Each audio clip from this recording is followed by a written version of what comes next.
granted the right of first refusal for transportation of any petroleum product which STC would import in excess of Red Eagle capacity.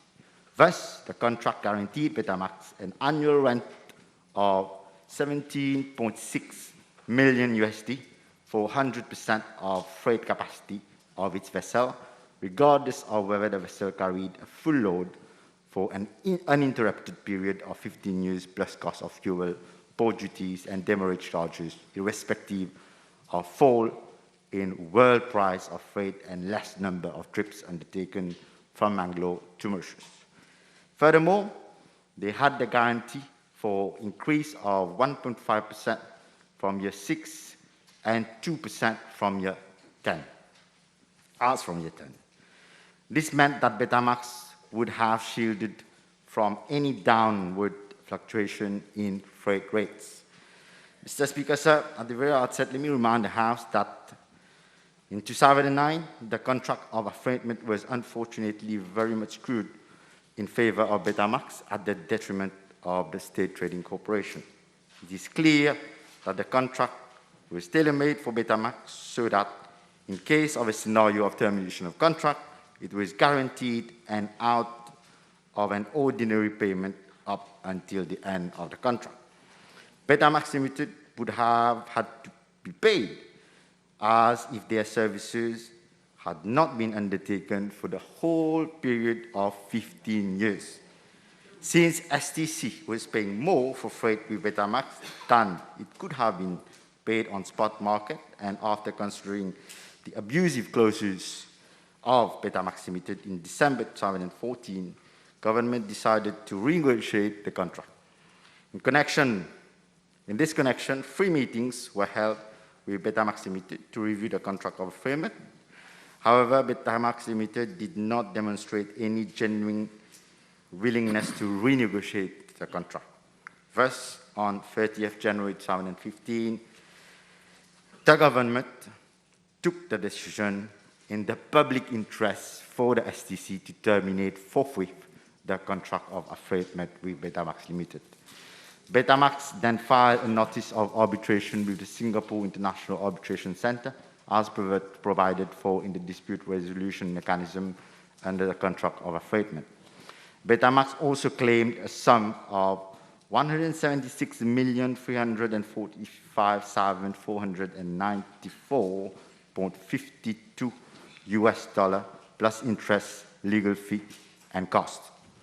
On 5th of June 2017, the Singapore International Arbitration Centre issued an award in favor of Betamax Limited, ordering STC to pay damages of 115,267,199 US dollar, which is approximately 4.5 billion, with cost and interest. In August 2017, STC lodged an application to the Supreme Court of Mauritius to set aside the award pursuant to Section 39 of the International Arbitration Act 2008. In September 2017, Betamax Limited applied to the Supreme Court of Mauritius for recognition and enforcement of the award. And on the 7th of September 2017, the Supreme Court of Mauritius granted a provisional order for the recognition and enforcement of the award. On 19th of September 2017, the STC made an application to set aside the provisional order granted by the Supreme Court. On 30th of May 2019, the Supreme Court of Mauritius delivered judgment in favor of STC, setting aside the arbitral award issued on 5th of June 2017 and the provisional order granted by the Supreme Court of Mauritius on the 7th September 2017 for recognition and enforcement of the award. In September 2019, the Supreme Court of Mauritius granted Betamax final leave to appeal to the Judicial Committee of the Privy Council against the judgment delivered on 31st May 2019 by the Supreme Court. The case was heard before the Privy Council in January 2021. On 14th of June 2021, the Privy Council rendered its judgment and set aside the order of the Supreme Court of Mauritius, and allowed the application of Betamax to enforce the award given by the Singapore International Arbitration Center. The reasons put forward by... Another point of order. We are already 8 minutes into the PNQ, and the Minister has not addressed one part of the question yet. I will address shortly. Let me just finish with the historic, Mr. Speaker, sir, if you allow me. The reasons put forward by the Privy Council for the judgment are as follows. The Supreme Court was not entitled to review the decision of the arbitrator on the legality of the contract of affreightment under the public procurement legislation in place in Mauritius, and the contract of affreightment was not in breach of the public procurement legislations. Mr. Speaker, sir, with regard to Part A and B of the question, the total sum claimed by Betamax according to a legal notice served on the STC on 15th of June 2021 amounts to around 5.68 billion rupees as follows. Damages in the sum of 115,267,199 US dollar, that is approximately 4.7 billion rupees. The legal and arbitration cost incurred by Betamax Limited in the arbitration in the sum of 2,823,547.20 US dollar, which is approximately 116.3 million rupees. 272,077.79 Singapore dollar, which amounts to approximately 8.6 million rupees, and 880,296 British pound, which comes up to 51.3 million rupees, and interest at the rate of 3% per annum of the sum above, from the date of the award to the date of full payment, which as at 15th of June 2021 amounts to 14,287 and 362.61 US dollar. That is about 588.6 million rupees, and 1 million rupees a further sum, which represent 32,917.69 Singaporean dollar, and 106,503.76 British pound, which is approximately 6.2 million. That figure excludes the legal cost associated with the hearing of the review before the Supreme Court of Mauritius and the appeal before the Privy Council, which are not yet known. According to the legal notice, payment should be effected on or before 22nd of June 2021. Mr. Speaker, sir, the STC will honor its obligation to Betamax Limited. The payment modalities are currently being finalized in consultation with the Ministry of Finance, Economic Planning and Development. Payment will be financed partly from STC reserves and from government resources. I'm done, Mr. Speaker, sir. Mr. Speaker, my first question is this. The Minister had in his long answer given his side of the story as to the advantages, disadvantages of Betamax, as to how the negotiations about breaking the contract were held after the election of 2014, how he didn't say anything, I think, about the legal advice from Stevenson Hardwood, or from the Solicitor General. So my first question is, will the government agree once and for all to appoint a commission of inquiry headed by a sitting judge so that your side of the story can be heard, everybody else's side of the story can be heard, and we will know once and for all who is to blame and who is not to blame? Well, Mr. Speaker, it is not within my prerogative to set up an inquiry, be it a commission of inquiry or whatever inquiry. But if there is a need for a commission of inquiry. I take note of your suggestion. I will apprise Cabinet of same, and we will take a collective decision regarding the setting up of. I can see no reason, if there's nothing to hide, that there shouldn't be a full-fledged commission of inquiry, provided, of course, that it is headed by a Supreme Court judge, a sitting Supreme Court judge, because otherwise the others cannot be trusted. Mr. Speaker, I'd like to ask the Honourable Minister whether he will table the legal fees paid by STC all through, from the Stephen Harwood, coming right through to now, the amounts paid, probably hundreds of millions of rupees, and to whom this was paid. Will he agree in the name of transparency that he will table this, please? Unfortunately, I am not in possession of documents quantifying the fees paid to legal advisors for STC. I shall inquire, and if the need arises, I will table. It's not the need arises. I'm asking for it's a request. Will you agree to the request or not to table the fees paid to everyone? Well, I'll have to seek legal advice first regarding fees paid. I will have to seek legal advice first, Mr. Speaker, sir. If the legal advice obtained is in favor of what the opposition have asked, surely I will do so. Mr. Speaker, there should be no need for legal advice for transparency in this Parliament. I'm sure you will agree.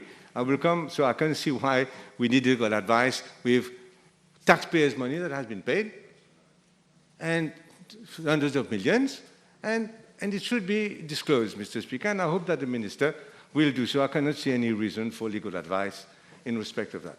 Will you just confirm the figure, Mr. I'm not sure I heard properly, that interest of some 580 million rupees has to be paid to Betamax since the first arbitral judgment. Is that the figure that you gave, Honourable Minister? Yes, the interest which has been calculated at the rate of 3% per annum from the date of award to the date of full payment, which is which stands at 15th of June 2021, amounts to 14,287,362.1 USD. That is 588.6 million rupees. Adding to that, there are other costs also. There is another figure here, which amounts to 1 million Singapore rupees and 6.2 million rupees. So we need to add the figure of 588.6 to the 1 million and 6.2 million rupees. Can I ask the Minister, apart from the figure has given, a huge amount of money that we have to pay now to Betamax, that there is some 200 or 300 million rupees expected concerning their costs to do with the Supreme Court appeal and the Privy Council appeal, so you're still waiting for that to add to the figure to be paid to Betamax? Yes, that's right, Mr. Speaker, sir. The figures are not available. When it will be made available, we'll add that figure and then pay the full amount to Betamax Limited. Mr. Honourable Minister, concerning the ability to pay by STC, what are the present cash balances available at STC, and how much will have to be forked up by Ministry of Finance? Well, Mr. Speaker, sir, I am informed by STC that for financial year 2018-2019, the reserve of STC was at its highest, that is 4.1 billion rupees. STC has transferred dividend of around 3 billion rupees to government since 2015, and as at now, reserves of STC amounts to 3.6 billion rupees, out of which 1.6 billion rupees is necessary for working capital to maintain its commitment without affecting the operation of STC. The question was not reserves. The question is we're going to have a technical problem again. The question is how much money, cash balances, does STC have at the moment, because it will have to write a check to Betamax. Yes, like I said, Mr. Speaker, sir, after we transfer from the 6 billion rupees, we have a reserve of 6 billion rupees. The figures asked for, unfortunately, it's not available at the moment. The cash balances. I don't have the There's a difference between that and reserves. Huh? Okay. Let me ask the question that is in everybody's mind, Mr. Speaker, is whether, so just a question, how much will the Minister of Finance have to contribute? Or is STC able to pay all of it? Or the 6 billion? Well, Mr. Speaker, sir, we will transfer 2 billion rupees out of the reserve account of STC, and then the Ministry of Finance will chip in the balance to pay the full amount of compensation. Finance will pay the 4 billion that is remaining to Betamax. This is what I think I've understood. Now, there is a lot of worry in the population that this will be another occasion for the government to increase the price of petrol, whether it is more gas or diesel, or even the price of rice and flour. Can the minister give this House a guarantee that these commodities, which are traded by the imported and traded by STC, will not be touched to pay for the damages to Betamax? Indeed, Mr. Speaker, sir, we have heard a lot about it during the days past, and I've heard members here as well, during their intervention on the budget debate. I need to reassure the House that government does not have any other alternative than they are thinking that government does not have any other alternative than to pass on this award to the consumer. I wish to say, in no uncertain terms, that government will not amend the price of structure of gas and gas oil, and will not pass on the cost to consumers, contrary to what was done in 2009 by the previous government in relation to hedging. The obligation to Betamax will be met by SCC from its reserve and government funds. Order. I think the minister doesn't understand what happened in the hedging. Perhaps one day we can also have a commission inquiry on that, because it's not exactly at all what you think happened. Now, can I ask the Honourable Minister whether the 1 billion rupees that was paid by STC on behalf of the Ministry of Health for the famous or infamous emergency procurement issues, not for want of a better word, whether the Ministry of Health has fully settled that 1 billion, your colleague is next to you, huh? Whether he has settled, or his ministry has settled the 1 billion rupees that was due, pack and blister, etc., etc. I am informed, Mr. Speaker, sir, that the full amount has been settled, has been paid back to the STC by the Ministry of Health.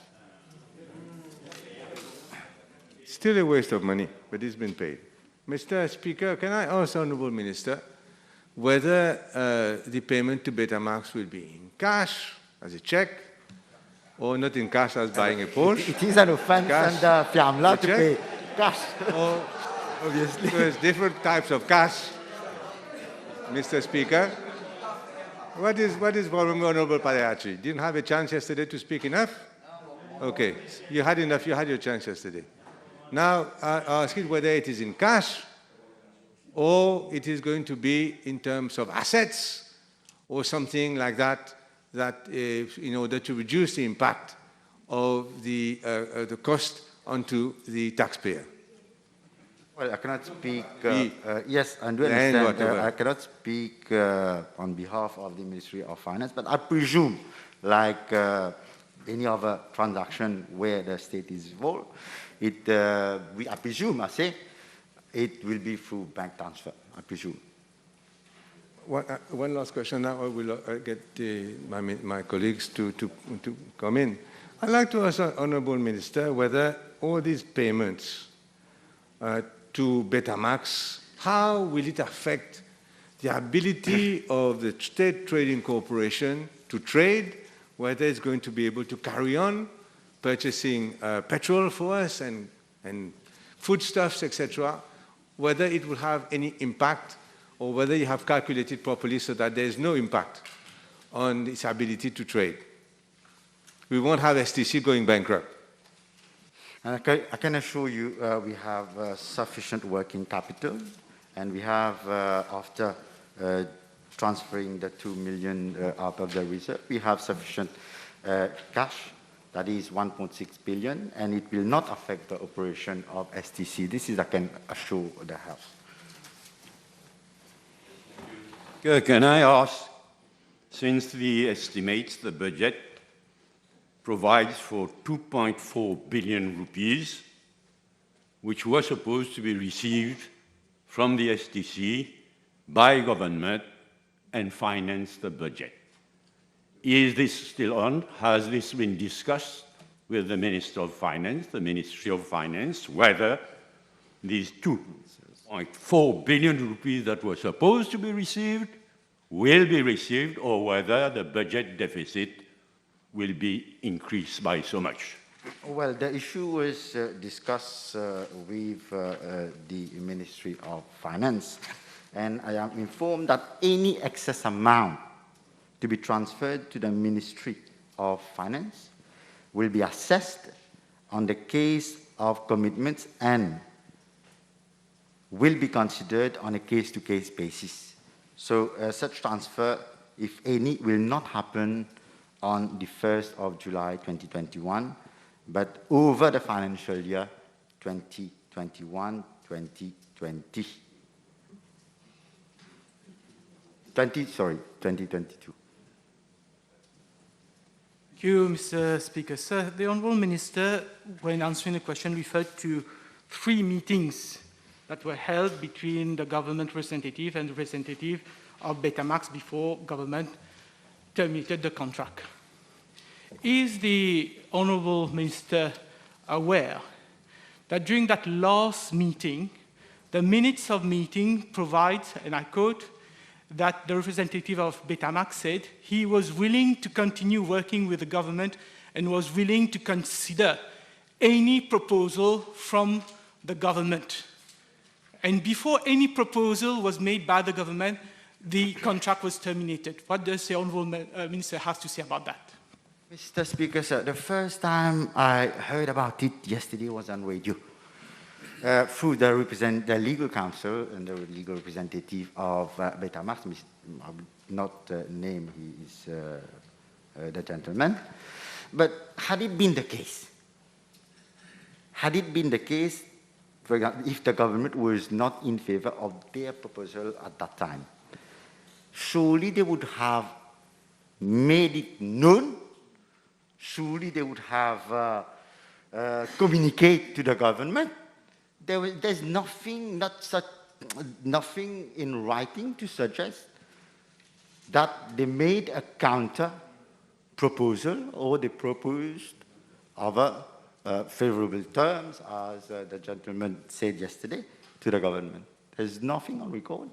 And it is only yesterday that we came to know about it.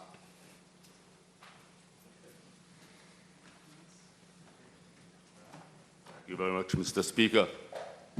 Mr. Speaker, sir, the Minister aware that it's hell let loose and people out there are fuming with rage. Can I ask him whether this is the price to be borne by taxpayers over the politics of vengeance and spite? And I hold this government responsible for this, Mr. Speaker. Mr. Speaker, sir, it is not true to say that Silence. That it was a politique de vengeance behind the resiliation of the contract between STC and Betamax. The STC received legal advice to that effect that Betamax Limited contract was against public interest. And advice was tendered along those lines by local senior counsel and senior attorney. Advice was also given by a reputable law firm, which is specialized in maritime and insurance law. That is, Parliament was going on smoothly. The last question to the Leader of the Opposition. Mr. Speaker. Mr. Speaker, sir, I was saying that the advice was given by a Excuse me? reputable. You said bandit kumatoire. Withdraw that word immediately. Well, I withdraw the word, but But what? Unconditionally. Unconditionally, okay?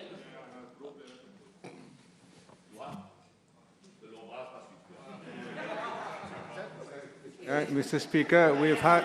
Time is already... Yes, Mr. Speaker, I'd like to draw your attention to what Honourable Utim has just said concerning the existence of minutes which he has in his possession concerning the meeting with Betamax by the then committee. You have also said other things that you do not know, that whether these things exist or not. We know the existence of legal advice from Stevenson Harwood against going along the way that the government has gone. This is the reason, Mr. Speaker, that I'm reiterating my request for a full-fledged commission of inquiry. You come up with your side, everybody will come up with what they have to say, and we'll see there what has happened and how we have reached a stage where 6 billion rupees or more of government money is to be spent and paid, regrettably, to Betamax.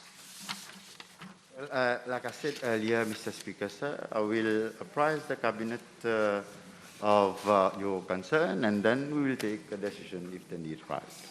Thank you, Leader of the Opposition. You did a very good work, except some noises somewhere. Time over. Madam Clerk. Motion.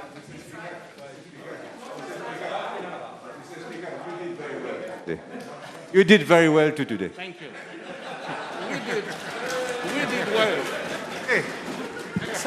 Except. Mr. Speaker, sir, I beg to move that all the business on today's order paper be exempted from the provisions of paragraph 2 of Standing Order 10. The question is that all the business on today's order paper be exempted from the provisions of paragraph 2 of Standing Order 10. Those in favour say aye, those against say no. The ayes have it. Statement by Ministers, none. Public Bill, second reading. Honourable Mayotte. Merci, Monsieur le Président, de me donner l'opportunité de m'adresser aujourd'hui à cette auguste Assemblée dans le cadre des débats budgétaires 2021-2022. Mais avant, si vous me le permettez, j'aimerais ouvrir une petite parenthèse. Depuis le début des débats sur le budget, nous avons entendu à plusieurs reprises les membres de l'opposition dire que nous devons dire la vérité. Mais, Monsieur le Président, l'opposition n'a pas le monopole de la vérité. La vérité, ce sont les propositions, les actions et l'implémentation de ce gouvernement. La vérité, ce sont ces milliers de citoyens qui bénéficieront de ce budget. La vérité, ce sont ces milliers d'entreprises qui bénéficieront également de ce budget. La vérité, ce sont ces milliers de SMEs et ceux qui travaillent grand matin pour manger tantôt, qui bénéficient du Self-Employed et du Wage Assistance Scheme. La vérité véridique, Monsieur le Président, c'est que nous traversons un moment de crise exceptionnel et que nous avons besoin de plans de relance. C'est ça la vérité, Monsieur le Président. Et il n'y a pas que la vérité, il y a aussi la sincérité de nos propos. Et nous, de ce côté de la Chambre, nous disons la vérité avec sincérité dans nos propos. Le temps jugera, la population jugera. Et aujourd'hui, j'aimerais bien inviter mes collègues de la Chambre à réfléchir ensemble. Ceux qui défendent la vérité ont-ils le courage de venir dire qu'il faut couper toutes les dépenses que le gouvernement envisage de faire, que ce soit dans le domaine de l'éducation, de la santé, de la sécurité sociale, entre autres? Si c'est ça qu'ils veulent, si c'est ça pour eux la vérité, eh bien qu'ils viennent le dire directement, sans passer par la démagogie ou la politique de bas étage.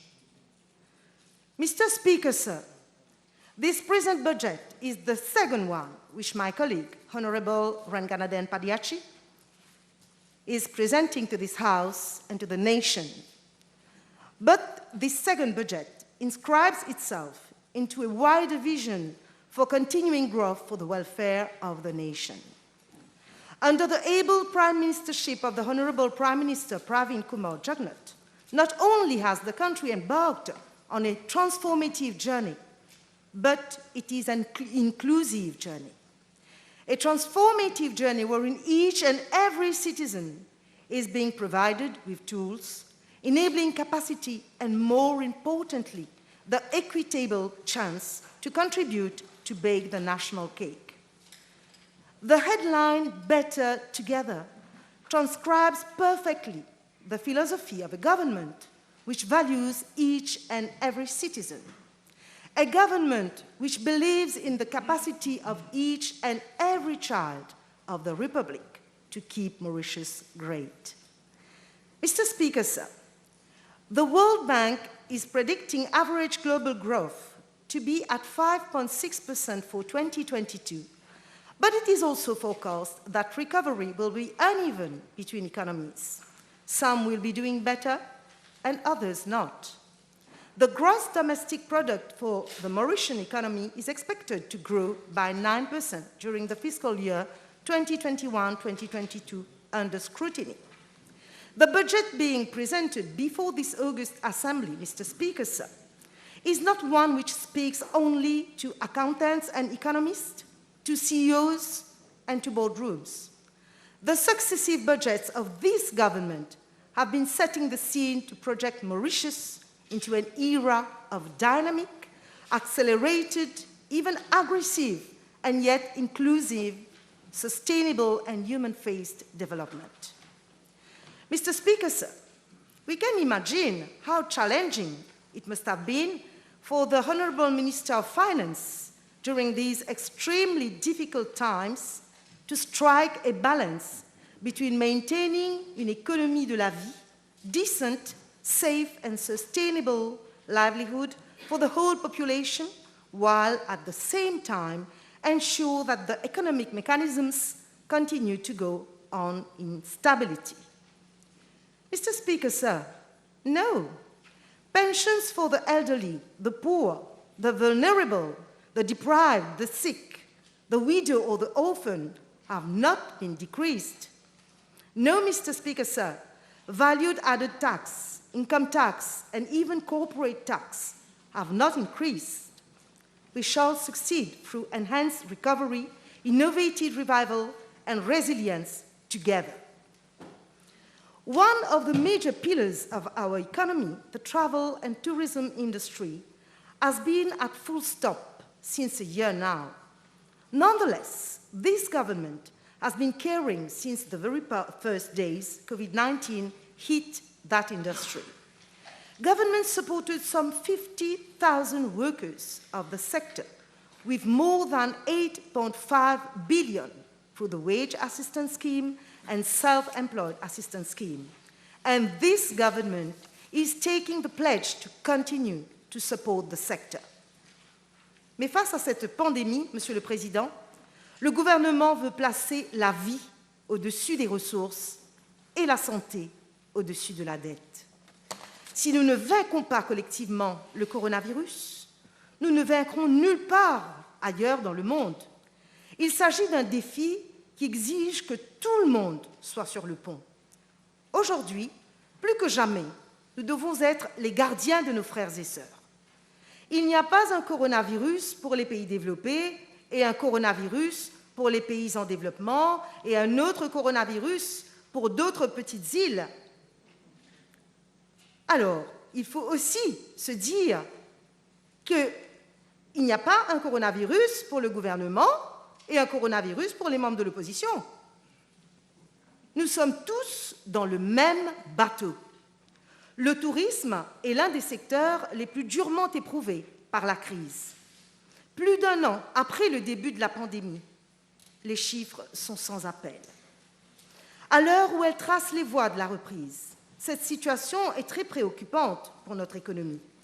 Sous l'impulsion du secteur public et du secteur privé, le tourisme constitue non seulement une source cruciale de devises étrangères, mais parce qu'il renforce les chaînes d'approvisionnement, améliore la productivité des entreprises locales, crée de l'emploi, fournit un revenu aux hommes, femmes et aux jeunes, il peut également servir de levier au développement.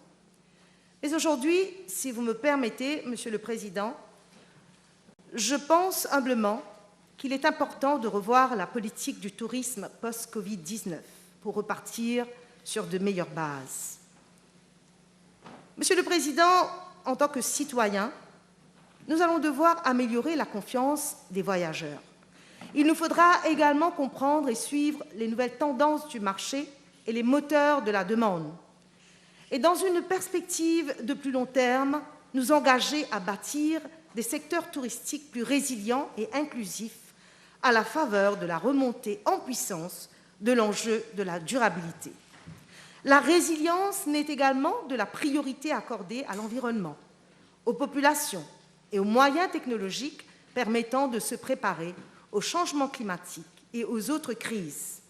Mais ce touriste qui a passé plus d'1 an confiné, isolé, masqué, préférerait peut-être le plein air, les treks, les arts, la culture, les traditions et surtout la convivialité aux formules standards que nous offrent les institutions hôtelières.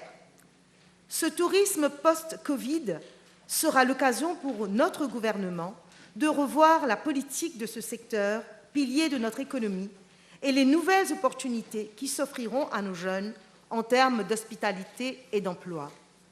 Alors, faisons de l'île Maurice une île d'expérience. Mr. Speaker, sir, climate change is very critical, especially for small island states, and our beloved country makes no exception. We have lately felt the devastating effects only some months ago, and the Honourable Minister of Finance was right, weighting the losses of the economy in terms of productive days and stress to the population, cost of activation of the rescue and disaster management forces, as well as the physical damages to the country. Là, je voudrais m'associer plus que jamais à la crainte des habitants de Chamonix, de Chemin-Grenier, où il pleut des cordes depuis ce matin, aujourd'hui, de Chamarel, de Coteau-Raffin, Case-Noyal, La Golette, pour ne citer que. Le gouvernement vient avec un programme national sans précédent de gestion des inondations à hauteur de 65 milliards de roupies sur 3 ans pour apaiser les difficultés de la population. Les habitants de ma circonscription, ainsi que ceux résidant dans des zones à risque, seront bientôt soulagés de solutions à long terme aux problèmes de drainage des terres. Monsieur le Président, le budget 2021-2022 accentue l'effort amorcé plus tôt pour proposer des logements abordables, mais décents, à toutes les sphères de la population. 12 milliards de roupies seront dédiés à la construction de 12 000 unités résidentielles.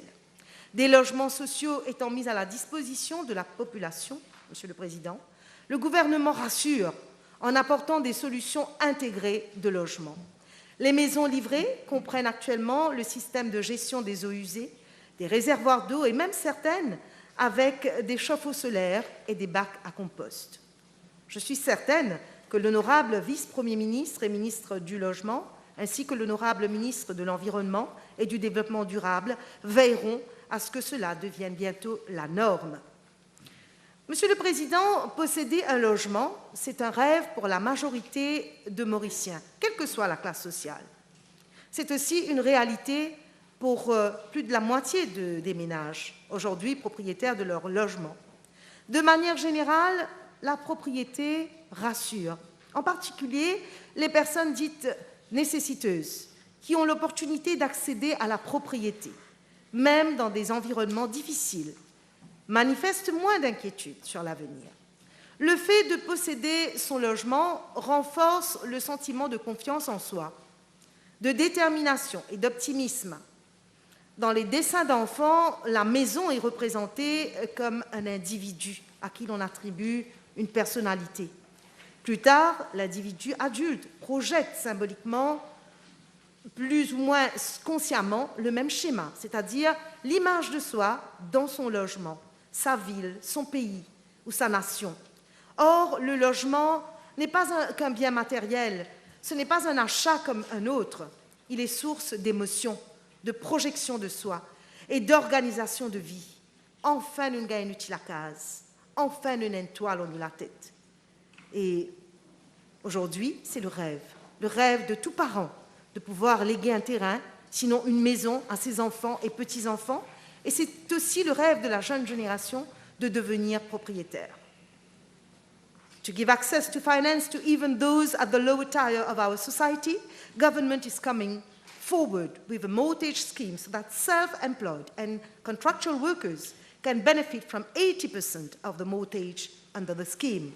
Moreover, an individual buying a house, apartment, or land to construct his residence in the upcoming financial year 2021-2022 will benefit from a refund of 5% of the cost of the property. Those costing a home loan to build their house will benefit from a refund of 5% of a home loan up to a maximum of 500,000 rupees.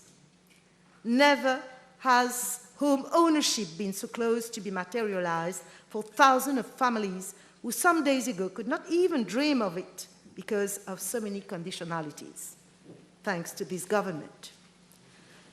This budget is one that continues to open opportunities for each and every fille du sol. One will only need to take the decision and become an active and productive member. Monsieur le Président, je tiens à remercier du fond du cœur le ministre des Finances d'avoir pris les mesures nécessaires pour fournir sans frais des lunettes de vue pour les enfants jusqu'à l'âge de 18 ans et surtout de mettre à la disposition des jeunes filles des grades 6 à 13 des serviettes hygiéniques. C'est cela, putting people first. Il existe effectivement à Maurice ce que nous appelons la précarité menstruelle. Cela signifie que bon nombre de jeunes filles n'ont pas les moyens d'acheter des serviettes hygiéniques ou d'en changer autant qu'elles le devraient. La précarité menstruelle reste encore un sujet tabou, malheureusement. Or, on sait qu'elle peut poser des difficultés sociales, obligeant certaines jeunes filles à rester chez elles dans ces périodes particulières. Le gouvernement va changer les règles. Mr. Speaker, sir, beyond the sugar sector, wherein still more facilities are being extended so that more and more Mauritians can come back to the soil, the non-sugar, livestock and fisheries sectors are offering appealing opportunities. I will there make an appeal to the Honourable Minister of Agro-Industry and Food Security to ensure that sensitization and information sessions on the facilities offered by his ministry are ventilated to the whole of the population in all the nooks and crooks of the country, because what is being proposed as schemes and support is simply unbelievable. I will briefly enunciate some of these. 1000 arpents de terre seront mis à la disposition pour booster le secteur agricole, subside de 50% sur le prix des semences pour l'ail, la pomme de terre, l'oignon, entre autres. 500 pêcheurs additionnels seront enregistrés comme professionnels, subside sur la nourriture animalière et la DBM qui offre des emprunts à un taux professionnel de 0,5% l'an, pour ne citer que. Et bien sûr, on n'oublie pas le Bad Weather Allowance pour nos amis les pêcheurs. Au fur et à mesure que l'économie bleue se développe, je demanderai humblement au ministre de tutelle de ne pas oublier les cueilleuses d'huîtres qui ne sont actuellement pas reconnues comme professionnelles de la mer en raison d'un problème de définition dans la loi. Au nom de la Fédération des pêcheurs de Rivière-Noire, je voudrais dire merci d'aider à la réhabilitation de la Maison des pêcheurs de Tamarin. Ce complexe, Maison des pêcheurs à Tamarin, est un atout important pour la communauté des pêcheurs et n'a pas été utilisé par la société coopérative depuis plusieurs années. Bien qu'un atout très important qui devrait desservir la communauté des pêcheurs, ce complexe a besoin d'une grande rénovation. Rénovation du bâtiment et également en termes d'équipement, de réfrigération et de stockage. Monsieur le Président, avant de terminer, dans son élocution, le ministre des Finances a signifié l'intention fort louable du gouvernement de poursuivre son objectif d'élargir et d'approfondir les compétences et les talents dans l'écosystème des arts et de la culture. Effectivement, Monsieur le Président, l'art et la culture constituent une extraordinaire force pour l'épanouissement et le développement de la société. Les arts et la culture occupent une place prépondérante dans la vie de plus de 90% de la population. Cette crise sanitaire et ses conséquences économiques pour le secteur de la culture va un jour s'estomper, du moins nous l'espérons. Mais une crise qui dure 1 an ou plus, est-elle encore une crise ou bien une nouvelle donne? Quelle pourrait être une politique culturelle de sortie de crise qui ne serait pas là simplement pour maintenir à flot un secteur, mais pour imaginer sa réinvention après tant de bouleversements? Eh bien, en toute humilité, je parlerai de l'éducation artistique et culturelle, qui est indispensable à la démocratisation culturelle et à l'égalité des chances. Le parcours d'éducation artistique et culturelle accompli par chaque citoyen se construit de l'école primaire au collège.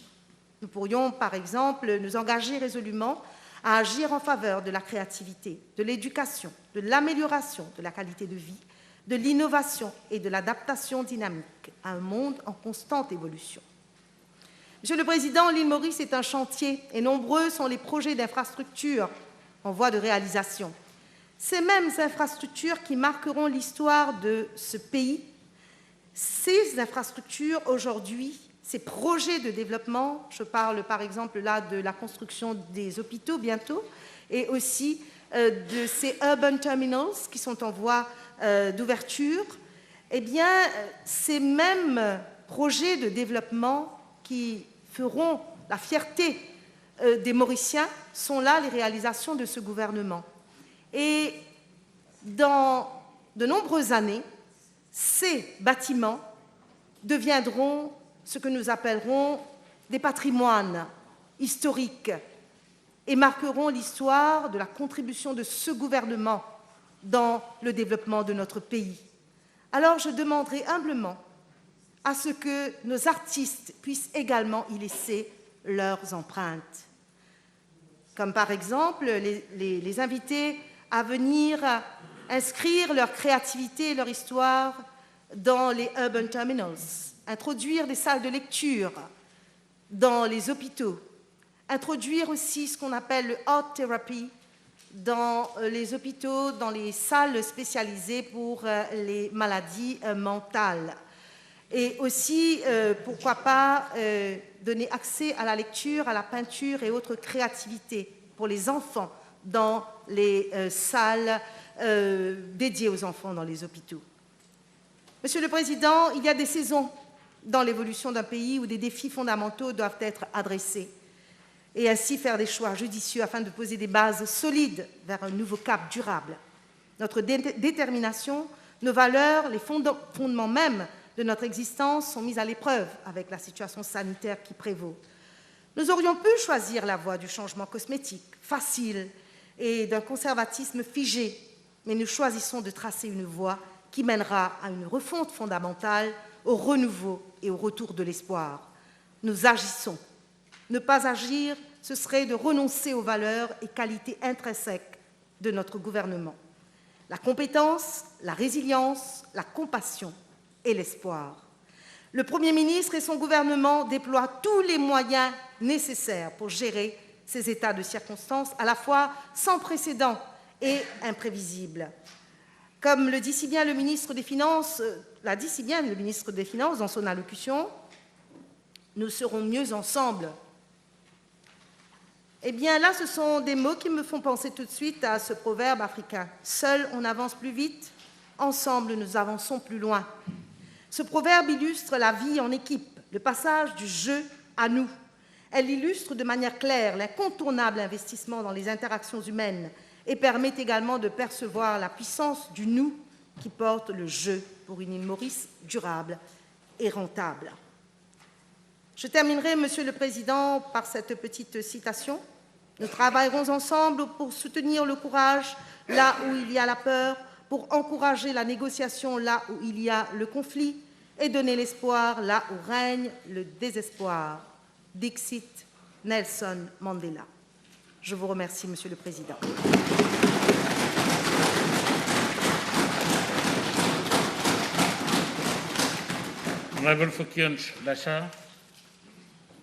Monsieur le Président, un débat budgétaire, c'est un moment important dans la vie d'un État et aussi dans celle d'une Assemblée nationale et de ses élus. Cet exercice crucial permet une allocation réelle des ressources humaines et financières pour faire fonctionner de façon efficace et efficiente les finances publiques, la machinerie de l'État et ses services et la mise en œuvre des projets de développement pour le bien-être durable de sa population. C'est pour assurer sans équivoque cette responsabilité que les électeurs et électrices ont placé dans ces fauteuils en confiant leur argent. Mais ce moment peut aussi parfois être un moment de déception. Monsieur le Président, ayant vécu et grandi dans un milieu sportif et pour y avoir consacré une bonne partie de ma jeunesse, je ne peux pas me permettre d'en faire impasse. Une des 3 valeurs olympiques est le respect.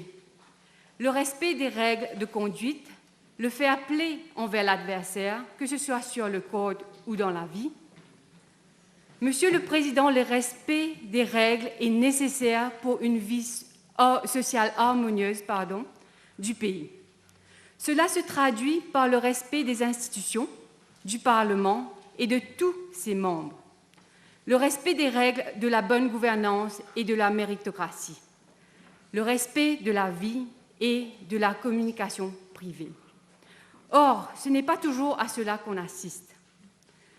D'abord, au niveau de la gouvernance financière, le gouvernement financera ce budget à travers les taxes que paieront les citoyens à hauteur de 110 milliards de roupies à comparer à 82 milliards de roupies l'année dernière.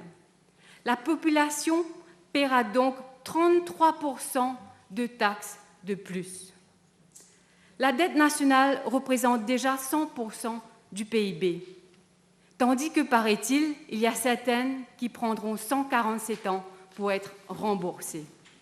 Est-ce cela le respect de l'argent public, Monsieur le Président? La deuxième valeur olympique est l'excellence, encourageant les athlètes à toujours se surpasser.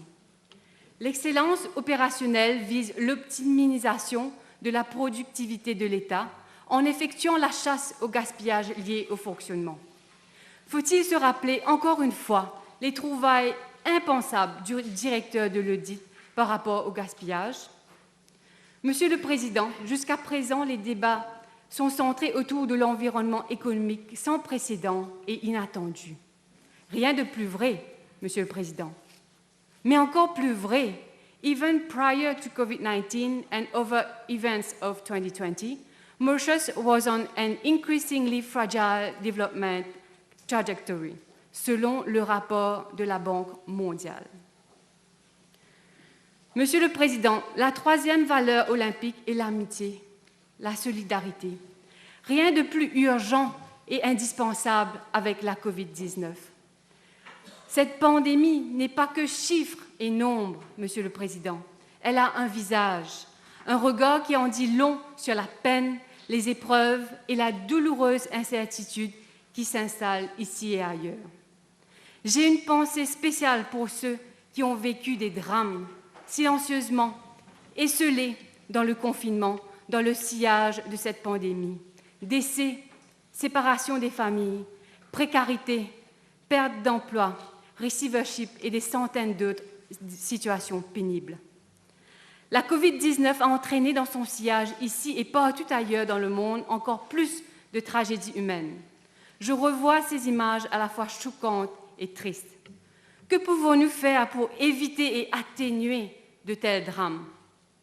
Pour que le choc ne soit pas aussi brutal, pour que notre système de santé publique soit en mesure d'atténuer de tels risques, il nous faut un longer term preparedness plan afin de protéger plus efficacement la population.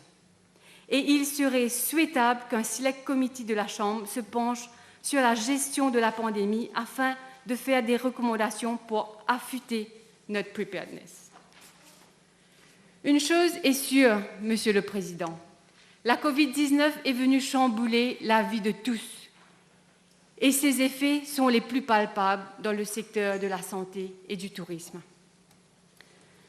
Monsieur le Président, cette crise a mis le système de santé publique sous les feux des projecteurs et force est de constater ses failles multiples. Le dernier rapport de l'audit fait même état, dans ses principales conclusions, du non-respect des obligations légales au cours des procédures d'achat d'urgence, des emergency procurement durant le premier confinement. Pas de documentation adéquate, pas de registre approprié de compte rendu, une opacité totale. Monsieur le Président, le système de santé publique, avant même la pandémie, avait du mal à remplir sa mission d'être accessible et efficient. Les hôpitaux sont plutôt réputés pour leurs longs fils interminables et les listes d'attente démesurées. Et la pandémie est venue exacerber cette situation déjà existante. Les hôpitaux ont vu leur personnel soignant réduit pour cause d'infection à la Covid-19 ou en quarantaine après avoir été en contact ou avoir prodigué des soins aux patients positifs. Des fois même, des départements et des hôpitaux entiers se sont retrouvés en quarantaine et dont les soins rendus inaccessibles, ce qui engendre encore plus de délais dans les consultations et diagnostics. Les autres malades sont devenus les dommages collatéraux de la Covid-19. Les patients les plus vulnérables, à l'exemple des patients dialysés et atteints de cancer, ont été contaminés en se faisant soigner dans les centres de santé publique et certains ont, par conséquence, malheureusement, perdu la vie. Y a-t-il eu négligence? Y a-t-il eu un manque de protocole sanitaire? Tout cela aurait pu être évité par une mise en application rigoureuse des mesures sanitaires strictes pour tous les patients, visiteurs et personnels. Monsieur le Président, le pays tout entier a été témoin du drame vécu par les patients dialysés. Il serait temps de mettre les bouchées doubles pour que les transplantations rénales se fassent localement dans nos hôpitaux.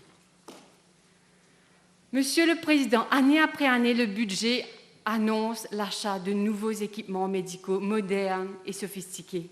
Mais souvent, l'effet d'annonce reste sans suite et la mise en action ineffective.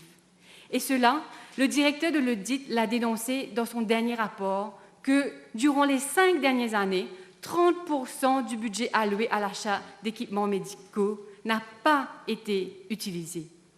Les équipements médicaux sont fréquemment hors d'usage pendant de longues périodes car ils sont souvent achetés sans service après-vente adéquat. J'en ai fait aussi état de ça l'année dernière. Ajoutez à cela, la non-acquisition d'équipements médicaux essentiels entraîne de longues listes d'attente pour les diagnostics des maladies. À titre d'exemple, le rapport de l'audit mentionne qu'en janvier 2020, la liste d'attente pour une échographie à l'hôpital Victoria était de 3 500 patients, avec des délais de 6 mois. Ces délais de durée exorbitante peuvent entraîner de graves conséquences sur la santé des patients, Monsieur le Président, dues à la détection tardive des maladies. Monsieur le Président, le projet de l'e-health est aussi de ceux qui reviennent année après année. D'ailleurs, à l'année dernière, suite à une de mes questions parlementaires, la question B318, lors de la réponse, nous avons appris qu'aucun fonds n'a encore été déboursé du budget alloué. Et cela malgré que chaque année, l'e-health fait partie du budget du ministère de la Santé. L'e-health serait indispensable dans le but d'une refonte de notre système de santé afin de le rendre plus efficient et innovant. Monsieur le Président, soucieuse de la santé de nos compatriotes, j'espère que le nouveau Food Standards Agency que le budget prévoit emmènera les garde-fous nécessaires contre les méthodes d'agriculture intensive qui emploient de grandes quantités de pesticides et d'engrais. Avec cette pandémie, la santé mentale de nos citoyens est soumise à rude épreuve. Ils sont proies à la peur du virus, le chômage, l'insécurité financière, l'angoisse d'un avenir incertain, l'isolement, le manque de loisirs et les restrictions de mouvement. Par conséquent, un plus grand nombre de personnes souffrent d'anxiété et de dépression. De ce fait, cela me désole que ce budget ne prévoit rien pour la santé mentale. Quand au contraire, les services de santé mentale auraient dû voir leur allocation augmenter. Monsieur le Président, cette pandémie a mis en lumière le rôle primordial de nos professionnels de santé qui forment partie de nos frontliners face à cet ennemi invisible. Ils ont été en première ligne durant cette deuxième vague et durant cette période de confinement. Et il nous faut prendre conscience de leur dur labeur et de leur contribution pour prodiguer des soins à toute la population. Il est nécessaire de les protéger et les apprécier à leur juste valeur et les récompenser à juste titre. Et je salue par la même occasion les autres frontliners qui assurent la sécurité et le bon fonctionnement des services essentiels. Monsieur le Président, le tourisme est sans nul doute le secteur le plus durement éprouvé par la crise. À genoux, mais qui résiste encore, mais pour combien de temps? Le tourisme constitue non seulement une source cruciale de devises étrangères, mais crée directement et indirectement environ 1 emploi sur 5. Et l'effondrement du tourisme a mis en péril les moyens d'existence de plus d'une centaine de milliers de nos citoyens. Employés d'hôtels, d'agences de voyage, de restaurants, plaisanciers, chauffeurs de taxi, artistes, artisans. Le sésame reste l'ouverture des frontières, une ouverture que tout le monde souhaite qu'il se fasse dans les meilleures conditions, dont sanitaires. Le pari est difficile, mais il faut le prendre. Le budget ne fait par contre aucune mention d'Air Mauritius. L'absence d'Air Mauritius serait un handicap certain, car avoir un transporteur aérien national est essentiel à notre industrie touristique. Comment espérer atteindre l'objectif des 650 000 touristes en 1 an? En raison de l'aggravation de la pandémie, avec des vagues de cas et l'émergence de nouvelles variantes, de nombreux pays ont réintroduit des restrictions de voyage plus strictes, notamment des tests et vaccins obligatoires, des quarantaines et dans certains cas, une fermeture complète des frontières, le tout pesant sur la reprise des voyages internationaux. En outre, la vitesse et la distribution du déploiement de la vaccination ont été plus lentes que prévu et assez inégales selon les pays et les régions. Monsieur le Président, 420 millions de roupies ont été alloués à la MTPA pour la promotion et le marketing. Les travers du passé ne doivent pas se répéter, à l'exemple des promotions rocambolesques et insoutenables comme les 400 millions de roupies au Liverpool Football Club qui n'apportaient aucun fruit, ou les exercices de communication ratés comme le slogan « Sus Island » du Sustainable Island Mauritius. Je me réjouis par contre de la promotion du tourisme culturel qui met en valeur notre patrimoine, nos produits locaux et artisanaux, nos talents et artistes et notre cuisine locale à travers le tourisme gastronomique. Monsieur le Président, le succès de la relance touristique dépend sur l'image que notre pays projette. C'est aussi pour cela que c'est sur de nouvelles bases qu'il faut faire repartir le tourisme. L'année dernière, j'avais mentionné que le moment était opportun de diversifier notre gamme de produits et de services, car le tourisme connaît aujourd'hui des évolutions. Cela me désole que ce budget n'a rien prévu pour l'écotourisme, sachant que désormais les jeunes préfèrent se tourner vers un tourisme vert et solidaire.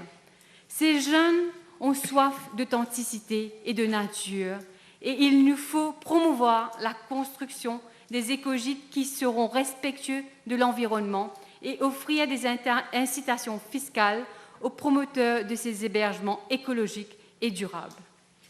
C'est dans ce même contexte qu'il nous faut aussi développer les loisirs sportifs de nature. Monsieur le Président, permettez-moi de dire quelques mots sur les femmes et les enfants. C'est une évidence que cette pandémie a un effet dévastateur sur notre société et notre économie, mais elle impacte de façon disproportionnée les femmes. Afin de réussir ce grand défi pour une vraie relance économique, nous avons besoin qu'un maximum de nos ressources humaines contribuent à l'économie. Et pour cela, nous avons besoin de plus de femmes sur le marché du travail, afin d'utiliser au mieux notre capital intellectuel et nos compétences pour une économie plus efficiente, plus productive et atteindre notre plein potentiel. Selon Statistics Mauritius, seulement 46% des femmes en âge de travailler sont sur le marché du travail, à comparer à 73% des hommes. Les inégalités hommes-femmes existaient déjà de longue date. Et dans le monde du travail, ces inégalités se sont amplifiées avec la pandémie, car en situation de crise, ce sont les femmes qui sont les premières à souffrir de licenciements et de chômage. Chiffres à l'appui, Statistics Mauritius démontre que le taux de chômage féminin est en hausse, avec 11,1% de femmes au chômage en 2020 contre 10,2% en 2019. Et le taux de chômage des femmes représente 61% du chômage total.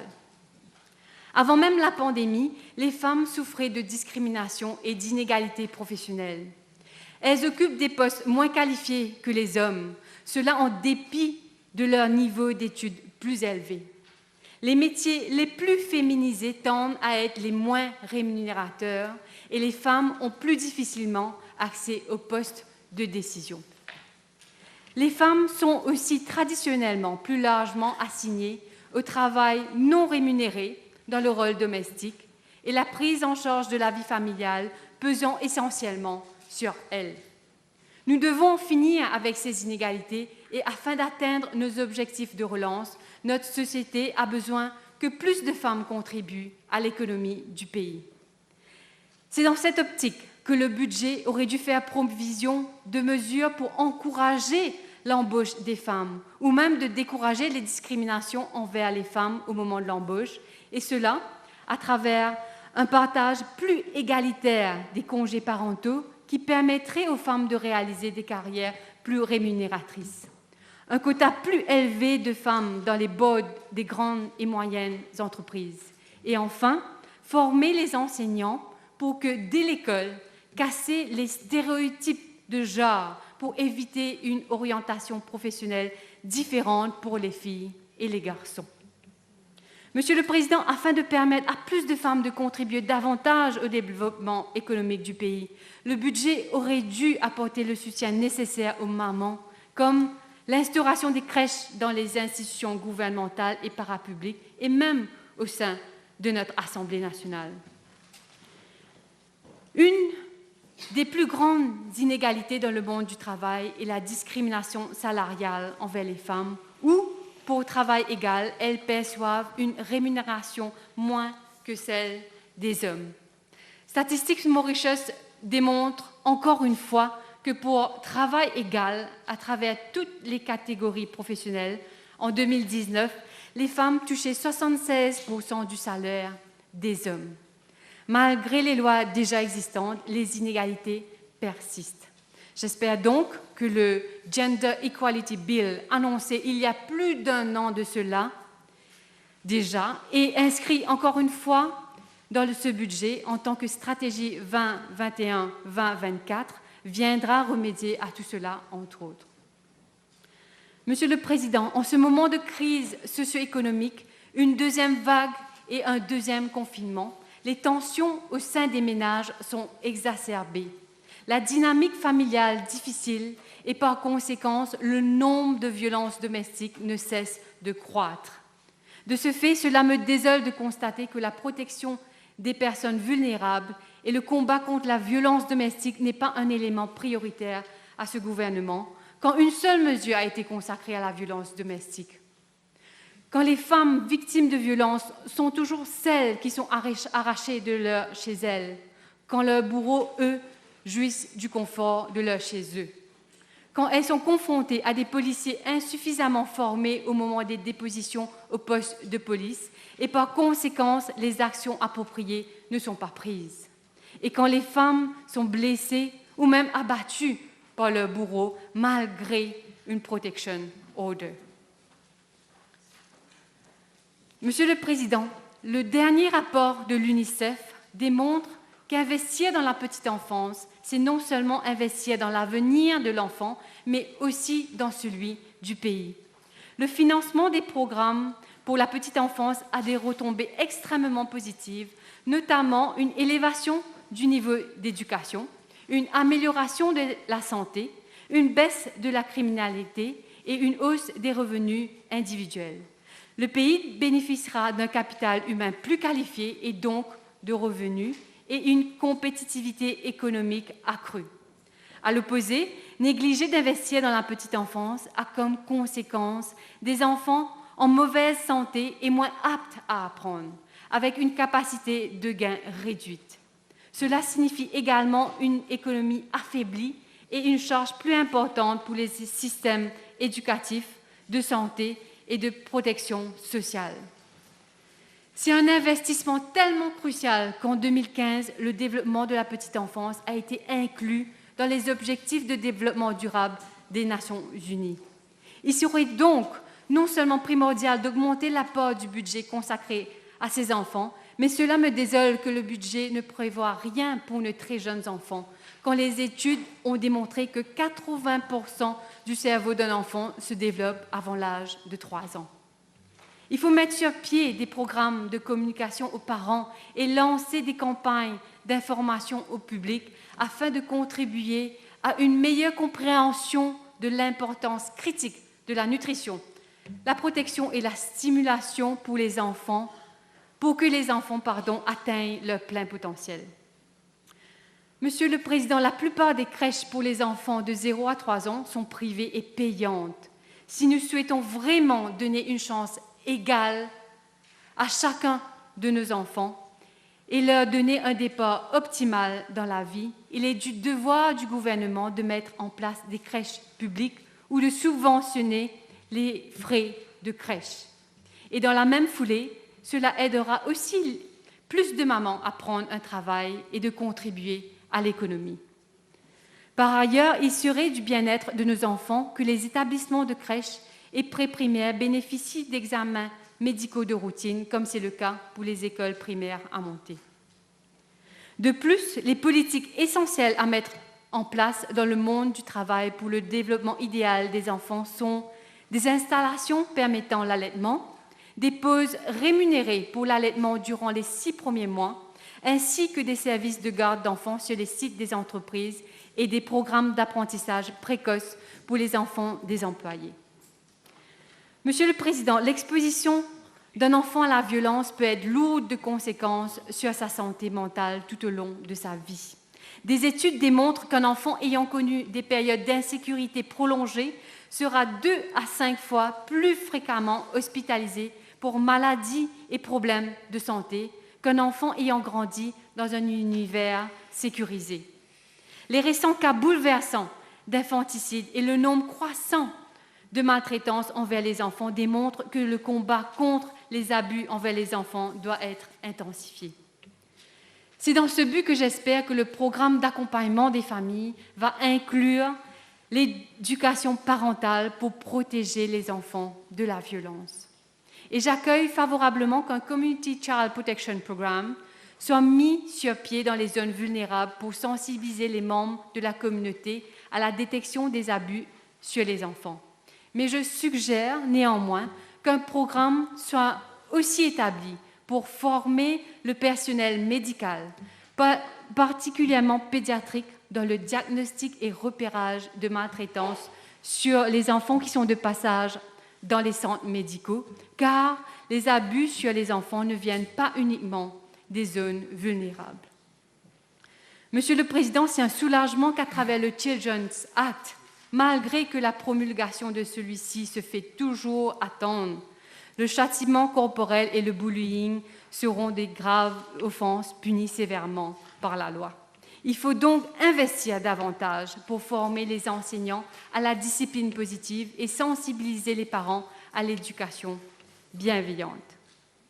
Pour conclure, Monsieur le Président, j'ai évoqué au début de mon intervention les 3 valeurs olympiques: respect, excellence et amitié. Je souhaite sincèrement que ces valeurs puissent inspirer ceux qui prétendent nous gouverner. Les électeurs et électrices s'attendent à ce que le gouvernement assume cette responsabilité à faire fonctionner de façon efficace et efficiente les finances publiques, la machinerie de l'État et ses services de façon sans équivoque. Le bien-être durable de la population doit demeurer à la base de l'action de l'État. Le monde post-Covid exige que les gouvernements aient un nouveau regard, une nouvelle approche et une nouvelle détermination pour faire face à cette nouvelle réalité. Pour que notre système de santé publique soit en mesure d'atténuer de tels risques et de disposer d'un preparedness plan adéquat afin de protéger plus efficacement la population. Ici, dans cette chambre, on parle chiffres et pourcentages, mais au sein des foyers, c'est leur existence même, leur emploi, leur avenir qui se joue. Agissons avec ces valeurs en tête par respect pour les enfants de notre République. Merci. Would you be for long? No. Please.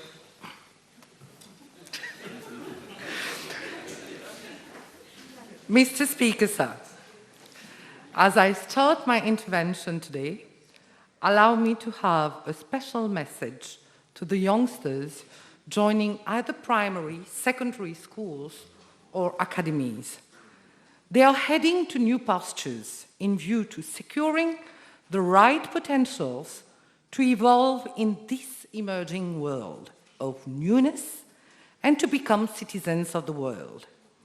I am sure their new teacher would ask the new students in their new classroom in schools about what would they want to be or aspire to become when they grew up.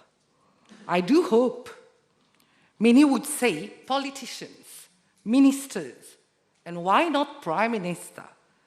They will not be influenced negatively by the standards of those politicians who insult and bully their fellows in the House and take pride in doing so.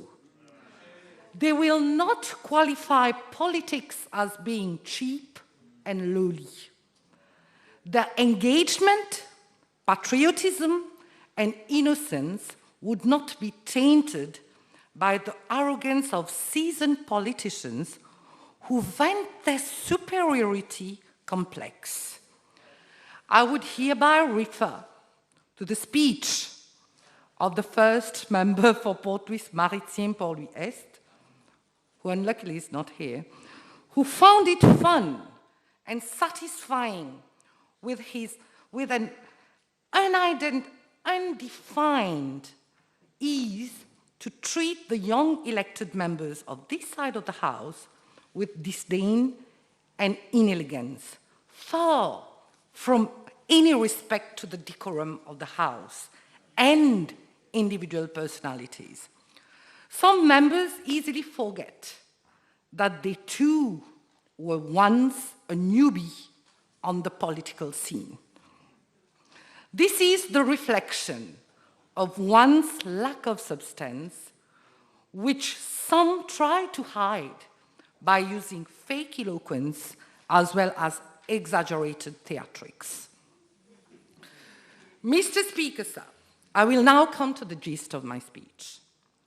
Let me first and foremost thank you for the opportunity to intervene on the budget 2021-2022 and at the same time congratulate the Minister of Finance for presenting a budget based on recovery, revival, and resilience. A post-COVID-19 budget could not have a better foundation than that addressed in each line and paragraph of the budget speech, that of togetherness. The COVID-19 has taught us many lessons, but the main one is that it isolates countries. It casted away the concept of globalization and the often used expression that the world is just a village.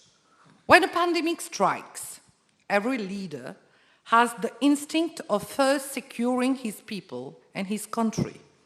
And to face this reaction, our countrymen understood that we are better off only if we fight together as one people, as one nation, fighting for a common cause, thriving and surviving the various economic and social impacts that this pandemic has brought in its strike. Many speakers before me, especially from the opposition side, have painted a dark picture of the economic setup. They have gone into the technicalities of macroeconomy and foregone to discuss the importance and the focus on the microeconomic incentives. These are the ingredients to a relance in the economy. Mr. Speaker, sir, I will make my point in a simple language, the language of the common people. I will highlight what does this budget 2021-2022 brings to the population. It will have a positive impact on people's daily life and will instill hope, a hope for a better future, only if we live, work, and think as one. Mr. Speaker, sir, the budget is one which empowers the younger generation.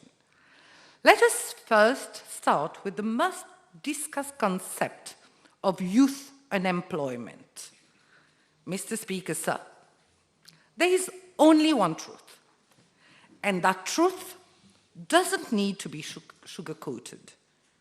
And that truth is that the unemployment rate of people above 16 in Mauritius reached 52,000, which represents a statistic of 9.2% according to Statistics Mauritius. However, amongst the unemployed, youth unemployment rate is 26.1%, which represent approximately 7,200 youth aged between 16 years to 24 years. And among this total of 52,200 registered unemployed persons above 16 years old, 10,300, which is approximately 20%, are those youth who have been awarded a tertiary level education. That is, they are university graduates. I have listened to the leader of opposition who tried to brush a negative portrait of the World Bank report by mentioning only part of the title, but failed to give the right coloring. I mean, the second part of the title, that is, I quote, coming back stronger from the COVID crisis. The Honourable Leader of Opposition failed to look at section 153 and 154, which state that the number of low-skilled occupations has declined and changed in character. It further goes on. The labour market since 2008 has not kept pace with the transformative pressure of the economy, leading to frictions such as structural unemployment, skill mismatches, and high inactivity rate. Several factors account for this mismatch, namely the rapid transformation in labour demand, education system, particularly technical and vocational education and training that fail to respond to industry's needs and a local workforce less willing to work in low-skilled segments of the labour market. And, Mr. Speaker, sir, the budget 2021-2022 has taken into consideration same, and I have to say that there has been a continuous framework since 2015 to address this issue of unemployment in depth and with responsibility. Various measures have been taken in both the educational and training sector, as well as in diversifying the knowledge-based educational frameworks on which the economy is directly reliable. Not only the curriculums have been reviewed at all levels, we have shifted from a rigid structure to a dynamic culture with the introduction of new subjects, learning process, adaptation to new teaching methodologies and learning process, and more importantly, by the introduction of digitalization information technology since 2015. The same dynamism was also adopted at the tertiary level. But this budget is reinforcing and strengthening the technical and vocational education and training in order to reduce the skill mismatch. The setting up of an Institute of Technical Education and Technology to provide technical education at grades 10 and 11 should be welcome. And thanks to the Minister of Finance, the school certificate will no longer be a prerequisite to get a good technical education. And this will be the gateway to potential occupation, thus reducing unemployment. I take note that the Minister has also positively addressed the issues raised at paragraph 178, which mentioned, I quote, on average, 11% of 16-year-old students and 30% of 18-year-old students leave school prematurely. These youth attempt to join the workforce without the necessary technical skills demanded in the private sector, explaining their high unemployment and inactivity rates. And it further states that out of the 16 to 24 years old who have dropped out, only 38%, mostly young men, are engaged in work. The rest are neither in employment, education, or training. Many unqualified young women, in particular, may simply stay out of the formal force. At this stage, Mr. Speaker, sir, I have to pose and state that to overcome unemployment, the Minister of Finance has taken in consideration what I have just mentioned and has addressed those issues by making massive investment in training. And I commend him for that. The Minister of Finance did not hesitate to come forward with the construction of a new technical education center and the extension of Polytechnics Mauritius Limited campus, as they are pillars to a generation of skilled workers which will be tailored for the need in the labour force. Mr. Speaker, sir, now coming to the unemployed graduates. They represent some 10,300 in number according to Statistics Mauritius. There are various measures which will absorb unemployment at a very high proportion. In order to enhance the skills of our labour force so as to match our economic ambition and in view to train, reskill, and redirect some 10,000 individuals, with this budget, the Minister of Finance has come up with the following measures. Firstly, the National the National Training and Skilling Scheme will cater for 6,000 unemployed individuals. Secondly, a national apprenticeship program will cater for 750 apprentices with a stipend. Thirdly, the Youth Employment Scheme will be extended for some 2,250 individuals. Fourthly, the SME Graduate Scheme will cater for some 1,000 students covering the vocational training.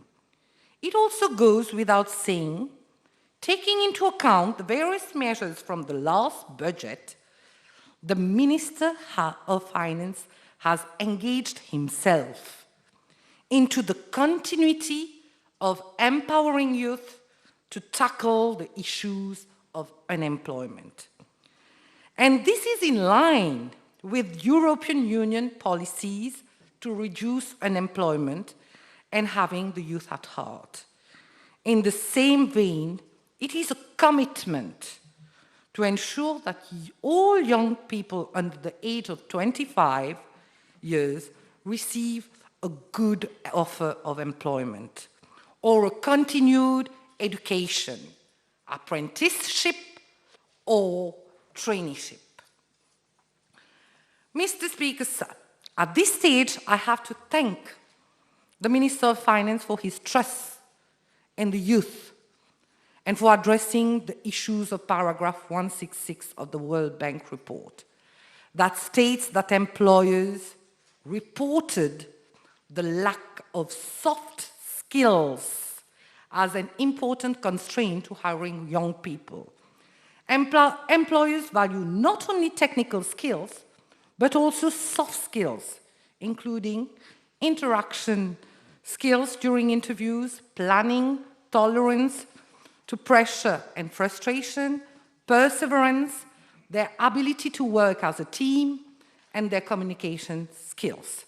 Therefore, weak technical and soft skills play heavily against the odds of obtaining a job among low-skilled youth.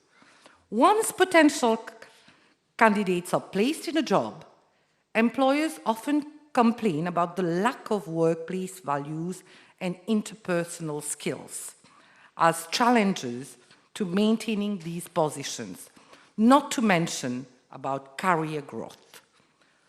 The budget caters for such a need by the introduction of medium to empower youth. You will see, Mr. Speaker, sir, at paragraph 337 of the budget speech, the government's vision that our youth is our future and their needs, interests, and hopes have to be at the center of our decision-making.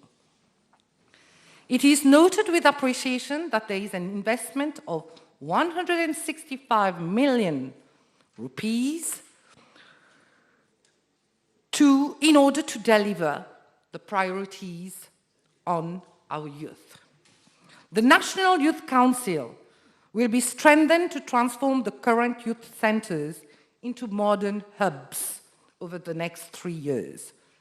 The hubs will be community focal points, delivering and matching our youth to appropriate programs, activities, counselors, careers, and sports to further enhance their lives. The hubs will also engage our youth in issues related to the environment. Outdoor education program fostered this talent management initiative and the fostering of soft skills since the early age. I commend the 37 million rupees earmarked for the success of this project. Mr. Speaker, sir, active competition, proactiveness, and adaptation are the words to adapt to the new normal. When the world is entangled in a war with an invisible and unpredictable enemy, we are forced to step up to new challenges by being creative and innovative in our approach. C'est sans sans doute le moment pour la jeunesse de se projeter, se contourner des chantiers traditionnels et de s'engager de pied ferme, tout en n'hésitant pas à affirmer leurs idées, à prendre des risques mesurés, afin de construire une nouvelle ère. It is the right time for unemployed graduates who have acquired analytical and synthesizing skills and knowledge to make use of the different opportunities given by the government. The budget speech 2021-2022 puts forward many initiatives to boost up entrepreneurship amongst youngsters. The measures enumerated in the transformation and modernization are the keys to boost creativity amongst the youth active communities. Small businesses need fostering, care, and sometimes full support when starting. Many young persons who have good and innovative business plans and the motivation and willingness to invest themselves fully often face the hurdles of administrative, financial, and legal process and compliance, as they do not master the whole aspect of business and project management. This is why I welcome the initiative stated in paragraph 85 of the budget. Subject to being registered with the EDB, businesses will avail themselves to incentives and schemes introduced by the government. There will be business support facility, providing facilitation and advisory services to business. And it was long awaited. Now, the entrepreneur will have dedicated accounts manager to accompany them to growth perspectives and adapt to international practice, and he can opt or plan to venture in the regional, national, and international fields. There are opportunities to have access to capital and land, which will encourage entrepreneurship. There are 1,000 arpents of land which are being made available to private growers by Landscope Mauritius, together with different capital incentives such as loans, grants, amnesties, and supports. There are also budgetary measures and facilities in agriculture, livestock production, and the blue economy, and it is for the professional skilled and unskilled youth to seize the opportunity to embark in entrepreneurship. We also have the new pillars, green energy industry, and the biotechnology and pharmaceutical industry that represent an enormous opportunity to young professionals to make use of their creativity and innovation capacity to their level best. Those new pillars will create new possibilities of jobs, and as such, will foster entrepreneurship and débrouillardise. The ICT BPO sector demonstrated the emergence of young entrepreneurs over the years. And today, in spite of the pandemic, the sector has performed well, with a growth rate of 5.9% in 2020. There is also the Digital Industries Academy, which will be set up by the EDB. The digital transformation incentives and business advisory services are initiatives which promote new and young entrepreneurs in the industry. There is also the regulation of virtual assets and a full-fledged engagement in the fintech and artificial intelligence, which are the keys to promote investment and the engagement of young professionals in an emerging new economic pillar. The FinTech Innovation Lab, stated at paragraph 211, is the key to encourage the entrepreneurship culture in the field. The main argument of the apocalyptic champions would be that these measures are impossible and void. Mr. Speaker, sir, to these horsemen of the apocalypse, I would refer them to paragraph 234 to 237 of the budget speech. There will be a proper structure and framework to promote this culture of entrepreneurship.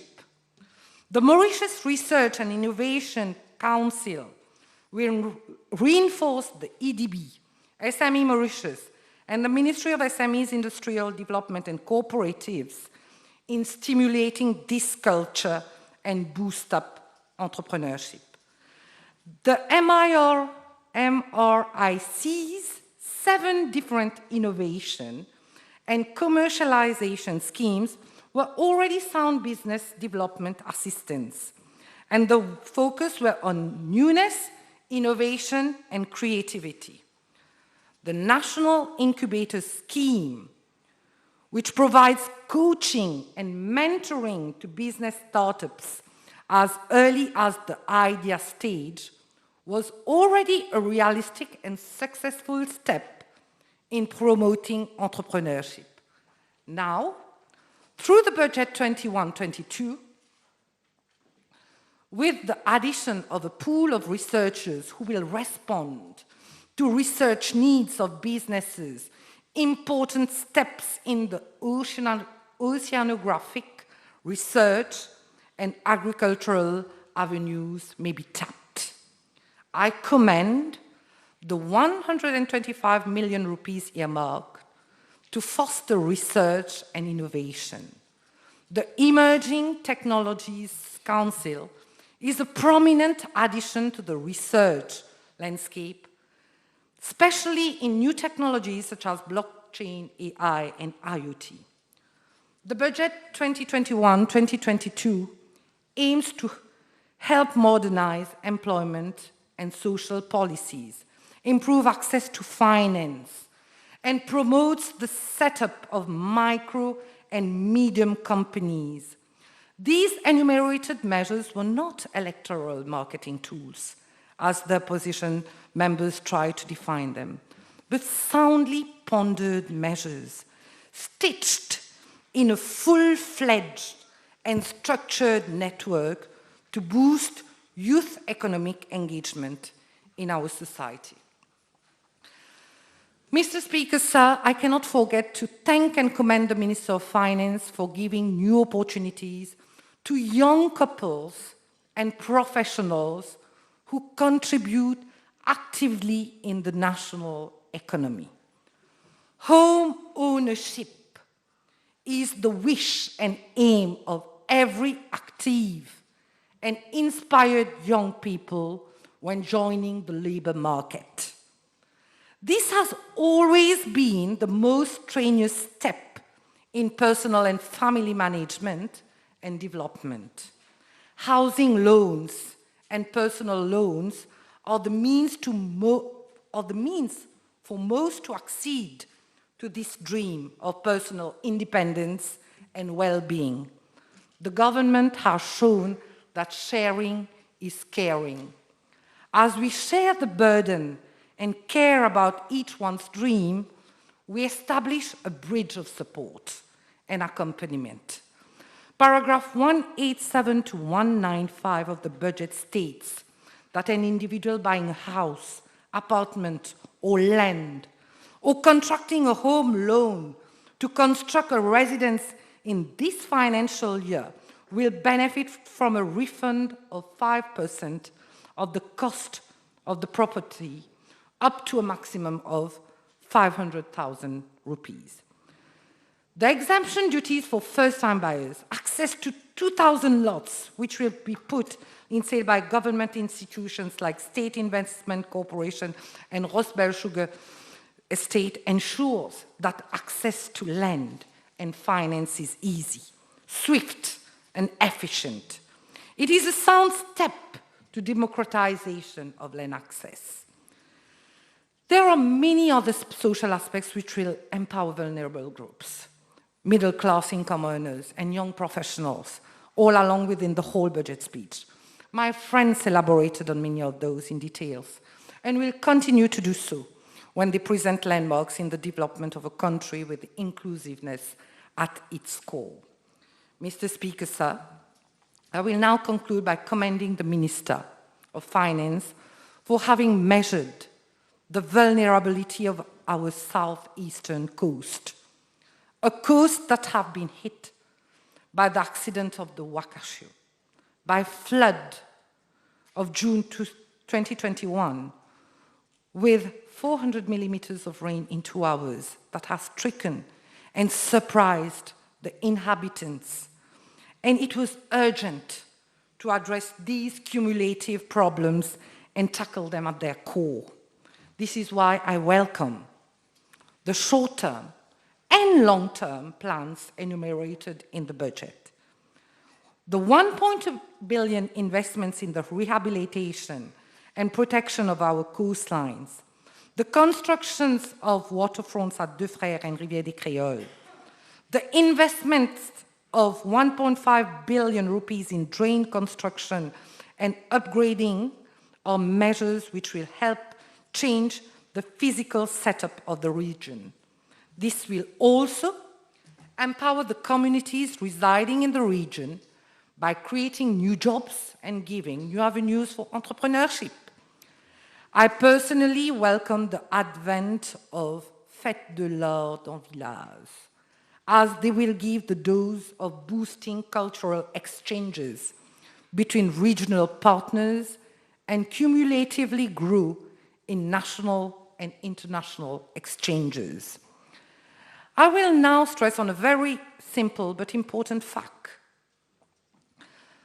The leader of opposition talked about revamping, re-energizing, and providing new dynamism.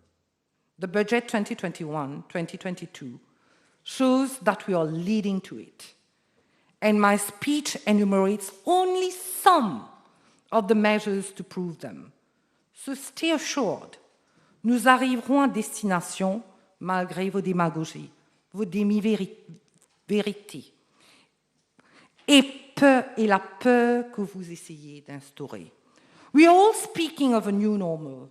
The new normal should first be encrusted in our way of life, beliefs and action. It is only then that we will be able to step up to the new challenges. Time and again, the Mauritian society has shown its resilience, its will to adapt, its readiness to stand up to world challenges, and its habit to adapt to change. So once again, together we will achieve. I will now end my speech by quoting the concluding note of the budget speech of Honorable Paul Béranger as Minister of Finance under the Prime Ministership of Sir Nero Jugnut in his budget speech of the 20th August 1982. I quote, "As the relance gathers momentum, there will be a multiplier effect on the creation of jobs and the improvement of living standards. It will take time for concrete results to be achieved. I would appeal to all sections of the economy to participate in a spirit of national solidarity so that the relance will quickly gather momentum. It is important that groups with well-founded grievances such as the unemployed, taxpayers, graduates in search of employment, and others should not lose heart and expect results too soon. We are a socialist government and we are very deeply conscious of their problems. This is why the government has placed such emphasis on building a national consensus favorable to the relance. The greatest danger to the to the relance would arise if any group loses patience and takes any action in support of its own interests, which would undermine national solidarity." Unquote. Mr. Speaker, sir, I will leave you, the House, and the population to ponder on these conclusions, which was and is still relevant in situations where a country is emerging from a crisis. Thank you, sir.